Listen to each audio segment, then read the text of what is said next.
देखिए, ओलंपिक के क्षेत्र में सबसे बड़ी संस्था ओलंपिक गेम्स के लिए इंटरनेशनल ओलंपिक कमेटी है और आईओसी का सेशन भारत में होना एक बड़ी बात है। और मैं सभी मेंबर्स का जहां एक और स्वागत करता हूं, वहीं ये भी देखने को मिल रहा है कि उनके लोग भी भारत में आकर भारत की सभ्यता, संस्कृति जहां एक और वो देखने को मिल रहा है। तो एक और क्रिकेट का जुनून भी आज देश में है, तो सबका मिश्रण एक साथ चल रहा है। एक और एशियन गेम्स में भारत का शानदार प्रदर्शन आज तक का, दूसरी ओर क्रिकेट का वर्ल्ड कप, एक फेस्टिवल माहौल जब देश में, अभी गणपति जी का महोत्सव हुआ तो वहीं पर अब नवरात्रि की शुरुआत हुई है। जहां एक और धार्मिक तौर पर उत्सव देखे जा रहे हैं, वहीं पर खेलों के भी एक के बाद दूसरा उत्सव देखा जा रहा है और इसमें देश प्रसन्न है। जहां धार्मिक उत्सव धूमधाम से मनाए, वहां पे खेलोत्सव भी धूमधाम से मनाए गए। तो आशा करता हूं ये सेशन भी बहुत सफल रहेगा।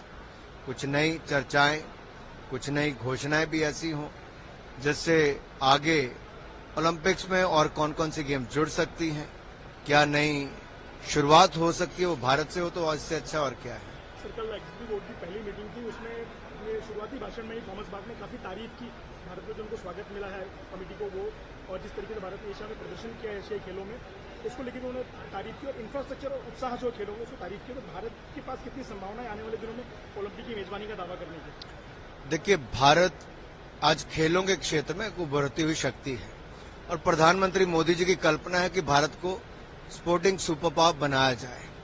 अब ये स्पोर्ट्स सुपर पावर बनाने के लिए क्या करना पड़ेगा? एक और आपको खेलों की सुविधाएं बढ़ानी पड़ेगी, इंफ्रास्ट्रक्चर बढ़ाना पड़ेगा, खिलाड़ियों के लिए सुविधाएं बनानी पड़ेगी और खेलों में अच्छा प्रदर्शन करना पड़ेगा। जहां तक खेल इंफ्रास्ट्रक्चर की बात है, 3,000 करोड़ रुपए के प्रोजेक्ट आजकल चल रहे हैं।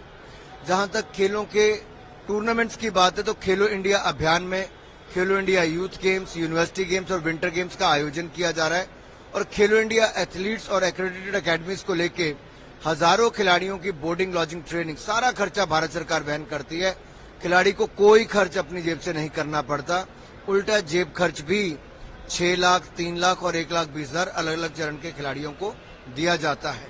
ये बदलाव हुआ है मोदी सरकार में, खिलाड़ी की चिंता मुक्त किया और सुविधा युक्त किया है।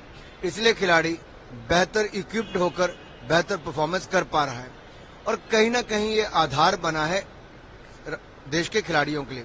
अब बड़े टूर्नामेंट्स करने के लिए क्या करना है, उसके लिए भी हमारी रणनीति है कि भविष्य में भारत सबसे बड़ा आयोजन ओलंपिक्स का दुनिया में गिना जाता है, उसका करेगा।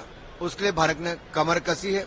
भविष्य में जब भी बिडिंग का समय आएगा, भारत उस समय बिड करने के लिए तैयार रहेगा। सर, आप खुद भी खिलाड़ी और प्रशासक रहे हैं क्रिकेट के। क्रिकेट ओलंपिक्स में होगा या नहीं, इस बात पर भी चर्चा चली, शायद फैसला भी हो जाए इस सेशन में। क्या उम्मीद करेंगे सर क्रिकेट को लेकर के? देखिए, इसके दो पहलू हैं। पहला, इस पे आईसीसी किस नजरिए से देखता है, क्या लाभ क्या नुकसान देखता है। लेकिन मैं ये देखता हूं, अगर क्रिकेट इंटरनेशनल ओलंपिक कमेटी द्वारा और आईसीसी द्वारा इसको ओलंपिक्स का एक हिस्सा बनाया जाता है तो दुनिया भर के देशों में सरकारों को क्रिकेट के लिए एक बजट का प्रावधान करने में आसानी होगी। अगर आप कुछ देशों को छोड़ दें जहां पे क्रिकेट बहुत अच्छा चलता है, अन्य देशों में अगर स्पोर्ट्स इंफ्रास्ट्रक्चर देखना हो तो उन देशों की सरकारें बजट में उसका प्रावधान नहीं करेंगी तो बड़ा मुश्किल होता है। तो शायद एक बहुत बड़ा बूम दुनिया के 190 देश जहां पे क्रिकेट को अभी उस तरह का बल, सुविधाएं और इंफ्रास्ट्रक्चर मिलना चाहिए, वो नहीं मिला। इस निर्णय से वो मिल पाएगा। सर, इजराइल में जिस तरह से अशांति हुई है पिछले कुछ दिनों में, तो ऑपरेशन अजय शुरू किया भारत ने। इससे पहले ऑपरेशन गंगा और कावेरी वगैरह हुए थे, अपने लोगों को हम रेस्क्यू करा के लेके आ रहे थे। ऑपरेशन अजय को किस तरीके से देखते हैं और आने वाले कितने दिनों तक ये चलेगा और कितने नागरिकों को वापस आने की तैयारी है?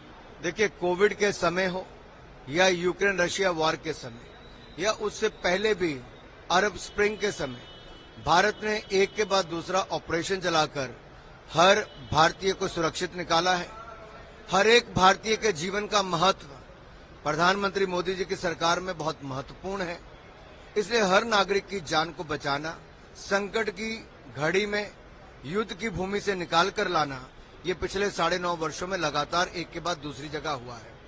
न केवल अपने नागरिकों को बचाया, पर आपने देखा होगा, चाहे नेपाल हो, अफगानिस्तान हो या अन्य देश हों, जैसे मान लीजिए यूक्रेन में, वहां पे भी भारतीय नागरिकों के साथ अन्य देशों के नागरिकों को भी निकालने का अवसर मिला।